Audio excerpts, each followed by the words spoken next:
इसीलिए आप देखें नबी करीम सल्लल्लाहु अलैहि वसल्लम ने औरत के चेहरे के पर्दे का हुक्म नहीं दिया था। आपने तो इस्तिस्ना फरमाया था।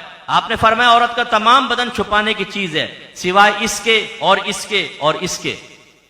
चेहरे को भी पर्दे से खाली रखा, हाथों को, पैरों को। लेकिन जब उलमाए मुताखिरीन ने देखा कि अब बिगाड़ पैदा हो गया है, अब औरतों के चेहरे पे नजर पड़ती है तो नौजवानों के दिल में इश्तियाल पैदा होता है। फेसबुक पर भी किसी को मेकअप में चुड़ैल को भी देख लेते हैं तो दिल हार जाते हैं उसके सामने। तो उन्होंने कहा कि भाई मुंह छुपाने का हुक्म दो वरना ये उम्मत तो गई हाथ से। तो उन्होंने चेहरे के पर्दे का हुक्म दिया। अब अल्लाह क्या फरमा रहा है, उलिल अम्री मिनकुम। और यहां नौजवानों थोड़ी सी बात मैं आपको अर्ज कर दूं, आपको गुमराह करने वाला ये कह सकता है अल्लाह के नबी ने तो चेहरे के पर्दे का हुक्म नहीं दिया और ये उलमा दे रहे हैं, ये क्या बात हो गई? क्या इनका हुक्म अल्लाह के नबी के हुक्म से ज्यादा हो गया? उसके जवाब में ये हदीस सुनाइएगा। नबी करीम सल्लल्लाहु अलैहि वसल्लम ने सहाबा किराम से इरशाद फरमाया, अल्लाह की बंदियों को मस्जिद में आने से ना रोको। सरकार के दौर में औरतें मस्जिद में आके नमाज, जुमा, ईदैन सरकार के साथ पढ़ती थी। दौर सिद्दीक अकबर में ऐसा होता रहा। लेकिन जब उमर फारूक रज़ी अल्लाह तआला अन्हु का दौर आया तो उमर फारूक ने औरतों से कहा, कोई मस्जिद में नहीं आएगी, घरों में नमाज पढ़ो। औरतें सईदा आयशा सिद्दीक़ा रज़ी अल्लाह तआला अन्हा के पास गईं कि देखिए उमर फारूक हमें मस्जिदों में आने से मना कर रहे हैं। मेरी वालिदा सईदा आयशा तय्यबा, ताहिरा, सिद्दीक़ा, मुज्तहिदा, आलिमा, बहुत बड़ी फकीहा, हमारी वालिदा ने इरशाद फरमाया, उमर ने सही कहा है।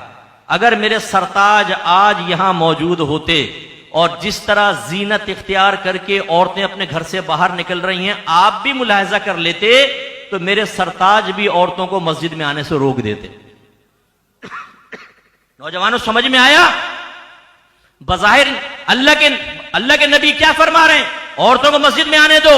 उमर फारूक क्या कह रहे हैं, नहीं आने देंगे। बज़ाहिर टकराव है, लेकिन आपकी वालिदा ने मसला सॉल्व कर दिया कि कौलों के टकराव को ना देखो, सरकार का कौल अपनी जगह, लेकिन मिजाज रसूल को देखो, सोचे रसूल को देखो, फिक्रे रसूल को देखो। अगर मेरे हबीब आज यहां पर होते और औरतों के फैशन देखते, मेरे आका भी मना फरमा देते। ये उसूल है। लिहाजा मेरे आका ने अपने जमाने में औरतों के चेहरे का इस्तिस्ना फरमाया, क्योंकि आप उस जमाने के जो आवारागर्द शुआरा हैं, जो जमाने जहलियत के थे, उनके शेर देखें।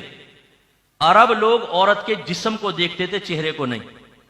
तो उनके अशार में उनके जिस्मों के औसाफ बयान हुए हैं, उनके ऊपर शेर के शेर लिख दिए गए। चेहरे को वो नहीं इतने केयर करते थे। और हमारे दौर में कोई बुरके वाली भी जा रही हो ना, सिर्फ आंखें भी नजर आ रही हूं, तो भाई अपनी निगाहों की हिफाजत में उसको घर तक छोड़कर आता है, इस उम्मीद पे शायद कभी ये थोड़ा सा ढलक जाए तो जियारत हो जाए। यूं देखेंगे, यूं, तो भाई तुझे नजर क्या आ रहा है बुरके के अंदर? लेकिन ट्रक खत्म हो ना तब बात है ना, ट्रक ही खत्म नहीं होती। और अपनी बहन को कोई जरा देख ले तो आंखें निकालने का, क्या देख रहा है, मेरी बहन को देखता है, इधर तेरी आंखें फोड़ देता हूं। तो दूसरे की बहन बहन नहीं है। फेसबुक पे बैठ के लड़कियों से सेक्स चैट करके किसी की वो बहन, वो भी तो बहन और बेटी है, जिसको फंसाया जा रहा है, जिसके ज़हन साजी की जा रही है, जिसको कपड़े उतारने की तरफ माइल किया जा रहा है, जिसके साथ फुहश गुफ्तगू करने की कोशिश की जा रही है, जिसको अपने मोहब्बत के जाल में फंसा के उसकी तस्वीरें हासिल करके बाद में ब्लैकमेल करने का इरादा है। वो भी किसी की बहन है, वो भी किसी की बेटी है, वो भी किसी की हो सकता है मां हो। बाज़ औक़ात तो दूसरों की बीवियों को फंसा रहे होते हैं।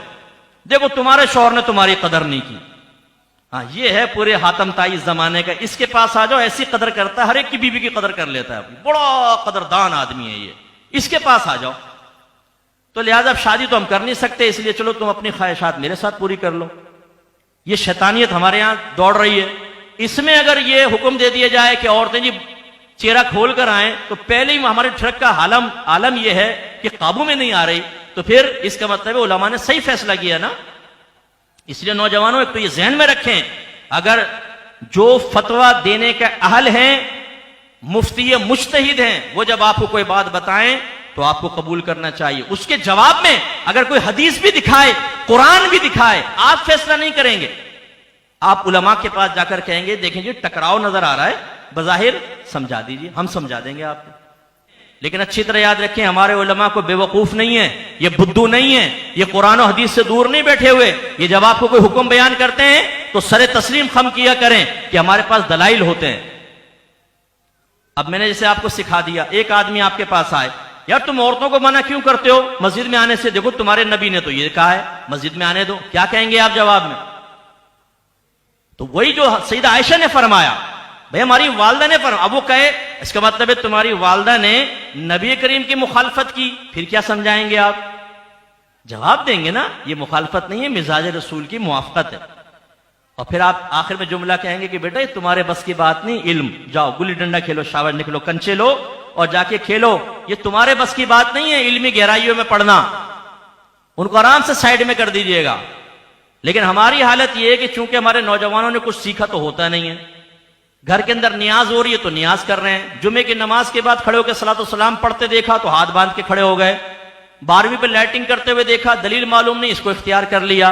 अब अगर कोई एक भी एतराज करता है तो हमारे पास उसके जवाब नहीं होते। अच्छा, जवाब ना होने में हम अपना निकम्मापन महसूस नहीं करते कि हमने सीखा क्यों नहीं, हम अपने मसलक और मजहब के बारे में शुकूक में मुब्तला हो जाते हैं, हाँ यार हमारा मसलक ठीक नहीं है। अरे भाई, सीखा आपने नहीं, दलील कभी आपने नहीं देखी, तो कैसे आप कह सकते हैं? इसलिए याद रखें कि उलमा से, उलमाए हक्का से अपना राब्ता मजबूत रखें। हम जो आपको बात कहेंगे बिल्कुल परफेक्ट होगी, कुरान और हदीस के मुताबिक होगी। हत्ता कि अगर कुरान और हदीस बज़ाहिर खिलाफ नजर आ रहा होगा, हम उसमें भी आपको समझा देंगे कि असल में मुखालफत नहीं है, ये मुताबकत ही है, ये मुआफ़क़त ही है, आपको समझ में नहीं आ रही।